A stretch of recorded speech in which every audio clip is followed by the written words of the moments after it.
وەکو ئەوەی چاوەڕوان دەکرا لە زنجیرەی سزاکانی ویلایەتە یەکگرتووەکانی ئەمریکادا، دۆناڵد ترەمپ سوپای پاسدارانی شۆڕشی ئیسلامی ئێرانی وەکو ڕێکخراوێکی تیرۆریستی خستە ناو لیستی تیرۆری وڵاتەکەیەوە.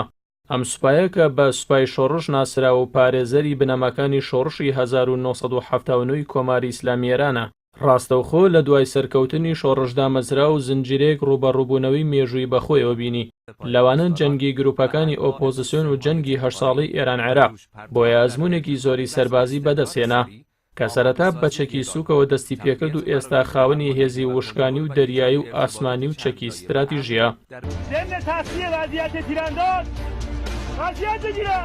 بە پێی بڕارەکەی ترەمپ هەر وڵات و ناوەند و کەسایەتێکی جیهان مامەڵی دارایی لەگەڵ سوپای پاسداراندا بکات بە سەرپەرشتیار و یارمەتیدەری تیرۆر دەناسرێت. دوابدۆی بڕیارەکەی سەرۆکی ئەمریکا وەزیری دەرەوەی کۆماری ئیسلامی ئێران داوای لە سەرۆک کۆماری وڵاتەکەی کرد هێزەکانی فەرماندەی ناوەڕاستی ئەمریکا کە لە چەندین وڵاتی خۆرهەڵاتی ناوەڕاستدا بنگە و پێگەیان هەیە لە وەڵامی ئەو بڕیاری ترەمپدا بخرێنە لیستی تیرۆرەوە.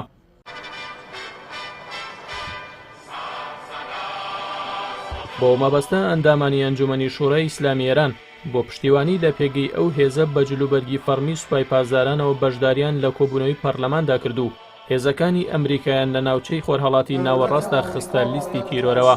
لەلایەکی دیکەوە حەسەن ڕۆحانی سەرۆک کۆماری ئیسلامی ئێران لە وتەکەیدا بە بۆنەی ڕۆژی نیشتیمانی وڵاتەکەی بۆ پیتاندنی یۆرانیۆم بە ئاماژە بە بڕیارەکەی ترەمپ ڕایگەیاند هیچ وڵاتێک ناتوانێت بەشێک لە ئۆرگانێکی یاسایی ئێران بخاتە لیستی تیرۆرەوە. هەموو هەوڵەکانی ئەمریکا هەروەکو 40 ساڵی ڕابردوو ئاکامیان تێکشکان و مایەپوچیە.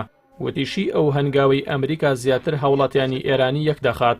ڕۆحانی هەروەها ئەمریکای بە سەرپەرشتیاری تیرۆری نێودەوڵەتی ناوبرد.